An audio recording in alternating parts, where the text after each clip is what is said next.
All right, everybody, welcome to Hillbilly Herpetology. This is Webb, and today we're going to be going over episode 2 of the Varanus exanthematicus, or the Savanna monitor. I've brought down today Fiona. She is the longer of my two wild-caught females that I have, and she's a little bit spicy, so we're not going to be holding her, but I will show you guys her in the second part of this video, and I hope that it's not too boring just kind of looking at her, because she's not going to be doing much besides maybe some hissing, but I do want to go ahead and push through these different facts that I have about raising the hatchling stage of this animal, and right now I'm still trying to get a lot more of footage and things like that, to where when I have a video like this, I'll be able to actually put up different videos to overlay in the background while I'm talking, instead of just a Savanna monitor looking at some roaches. But for now, this is what I have, and I'm just trying to get some good information out there, so hopefully you can take the information and ignore the fact that I don't have a lot of great action going on in the background. Thank you so much. All right, there's Fiona. You can see she's mad right now just at the roaches. Not even just me, just at the roaches. She's not a happy girl, but she's wild caught. To give you a reference for size here, she's not quite, woohoo! She's not quite as long as what Godzilla is, but she's pretty good size here. Yeah, she's not happy at all. So I do work with her. She was already a year old from the wild whenever I got her. I really don't know how much she'll actually calm down. We'll see. Okay, so obviously she's not a hatchling. That's what we're here to talk about today. So, hatchling size. How big is a hatchling going to be? Less than the size of this girl's tail. These things were several inches long when I got them and weighed a total of about 4 to 7 grams, depending on the monitor. For the minimum enclosure size, as small as 20 gallons to start off with, and I recommend starting off small. Front opening is better than top opening, and but work with what you have. You know, Hillbilly Herpetology, we're all about doing things as cheap as you can if you need to, but realize you're not going to be able to keep these guys in a 10 or a 20 gallon tank forever. A 20 gallon tank is probably the minimum I would start with. Front opening is better than top opening. But if all you have is a 20 gallon, you can make it work for the moment. And then in the future, I recommend, if you need an enclosure and you want to do it affordably, get yourself a grow tent. So no worries on the fact that they're going to need something fairly large when they get bigger. There's options that are affordable, and you can also build your own for fairly cheap. For their temperature inside of this enclosure, I'm going to say the maximum temp that I seen the Savanna monitors basking at when they were hatchlings was around 112 degrees. I offered them up to 120 to 125 degrees just in case they wanted it. None of them ever took advantage of that until they started getting a bit bigger. So 112 is about the max I seen, so I really don't see a point in going much higher than that. And keep in mind, this was based on 20 Savanna monitors. I had 20 hatchlings at one time. And so that being said, that's a pretty decent sample size, I would say, to see what temperatures they like to bask at, for none of them to go over the 112. For humidity, you're going to keep them a bit more moist than the adults. You'll keep them at about 70% humidity and up to 80. You don't want to go too much above that, but I would keep them a bit higher. And the way you're going to do that is you're going to actually put a deep substrate into this. If you got a 20 gallon tank, let's say, put 6 inches of substrate in there, 8 inches of substrate. The substrate should be some good old topsoil. You can use some sand mixed into that, vermiculite also. All of these things will just help it hold up, and when they're building their burrows. And then on top of that, it's also going to help keep your humidity up. As the water evaporates from that soil, it's going to keep the air inside of that enclosure at a higher humidity level. So one way to keep your ambient temperature up, hold on 1 second. I'm going to just put her up and we're going to talk to me. So we're back. And what I've done here is I put Fiona up and I brought my boy Godzilla back down. So I was thinking about just redoing this video completely. And then I'm like, you know what? I'm not going to do that. People need to see that it's not all rainbows and butterflies with these guys. You know, depending on how much work you put into them when you get them, and sometimes just the individual monitor is depending on what their temperament is going to be like.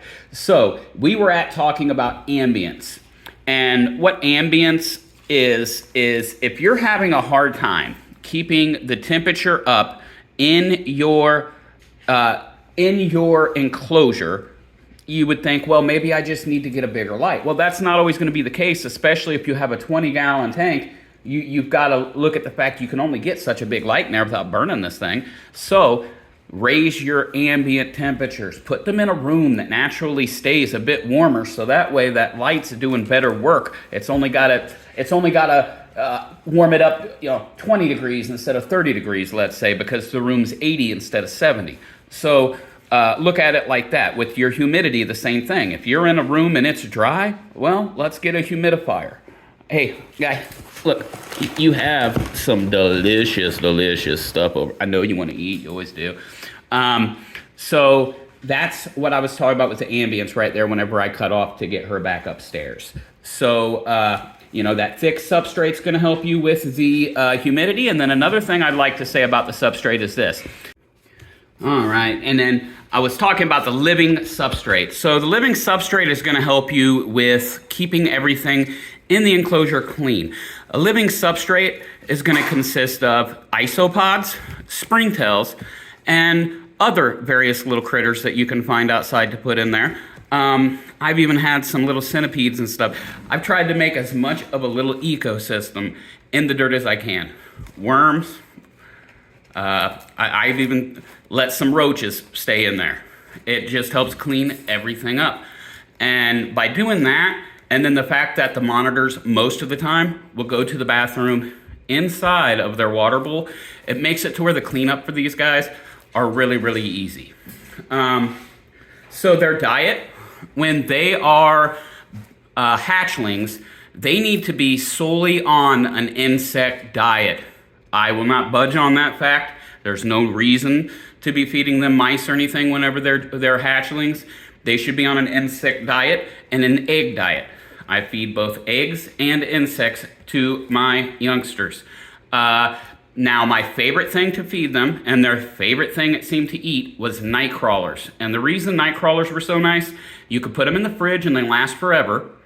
And the Savanna monitors seem to love them. And then beyond that, if you look up the nutritional information inside of a nightcrawler, you'll see all the amino acids, all of the protein is all things they need. And then the moisture content inside of a nightcrawler is just amazing, meaning they're getting hydrated from what they're eating real good too. So another thing that we need to talk about here, besides their diet, is a water bowl. And we touched on it earlier, okay, about them pooping in their water bowl. They need a nice large water bowl that they can fit inside of, and they need to have fresh water daily because they like to poop in it. So that is a little bit of work there, especially since it's a larger water bowl. But it's definitely worth just cleaning it out, giving them fresh water every day, and then you don't have to clean the poop up out of their habitat. Gary actually has a Savanna monitor over there that just loves to sleep in the water bowl every single night. He wakes up to it in the water bowl. It's funny and it's adorable. Handling, you want to start off whenever they're young. Keep in mind, these Savanna monitors are in the perfect environment, or should be if you're doing your husbandry right, inside of their cage. You do not want to be having them outside of the cage for 15 or 20 minutes at a time, 5 times a day. A lot of things that you can do inside of the cage while they're still in there, like tongue feeding food, that's great. Just slow exercises of building trust to where they know, hey, you're not food. This guy's got food everywhere in here, and he knows my hands aren't it, okay? And you just slowly start to socialize them, more and more. And then once they get a little bit bigger, they can stay out of the enclosure a little bit longer at a time, because their body temperature won't drop as much. So as you can see here, he's just loving it. Now this egg, you can see I've left the eggshell and everything in there. The calcium's actually really good for these guys. I love feeding eggs just because they're so high in protein. And it's a great snack. It's not good for all the time, but I'll also take some supplements and put in there. Speaking of supplements, you do not need a UVB bulb for these guys, but you do have to have calcium with D3, and you do have to have a multivitamin that you can be sprinkling on their bugs. If you're using the night crawlers or the eggs, sprinkle some of it in the eggs before you cook them. After you chop up your night crawlers, because I always chopped them up in small pieces so that way they weren't fighting over the big segments. After you chop up your night crawlers, go ahead, sprinkle in some of your supplements there so that way they're getting supplemented as well as the food that you're giving them too. So as far as hatchlings go, that's about it. I'm glad that Godzilla was much more willing to come down here and provide some entertainment versus Fiona, because Fiona, you can see why I named her Fiona. She's got an ugly attitude now, I'll tell you. But she don't know any better. I still love her. So if you guys have any questions over the hatchlings, I wish I had one here. I got a hold of my buddy Chris and hadn't heard back from him. I know he's got a hatchling at his house that would have been a little bit better for this video, but that's okay. I'll get some pictures posted of them. I've still got some pictures when I had this guy when he was just big enough to fit into the palm of my hand. So I hope you guys enjoyed the video. You have a great day, and we'll be back here in a few days with juveniles. So we're back, and what I've done here is I've put Fiona up, and I brought my boy Godzilla back down. So I was thinking about just redoing this video completely. And then I'm like, you know what? I'm not going to do that. People need to see that it's not all rainbows and butterflies with these guys. You know, depending on how much work you put into them when you get them, and sometimes just the individual monitor is depending on what their temperament is going to be like. So we were talking about ambience, and what ambience is if you're having a hard time keeping the temperature up in your enclosure, you would think, well, maybe I just need to get a bigger light. Well, that's not always going to be the case, especially if you have a 20-gallon tank. You've got to look at the fact you can only get such a big light in there without burning this thing. So raise your ambient temperatures. Put them in a room that naturally stays a bit warmer, so that way that light's doing better work. It's only got to warm it up, 20 degrees instead of 30 degrees, let's say, because the room's 80 instead of 70. So look at it like that. With your humidity, the same thing. If you're in a room and it's dry, well, let's get a humidifier. Hey, guy, look, you have some delicious, delicious stuff over. I know you want to eat, you always do. So that's what I was talking about with the ambience right there whenever I cut off to get her back upstairs. So, that thick substrate's going to help you with the humidity. And then another thing I'd like to say about the substrate is this. I use what I like to call, hold on one second.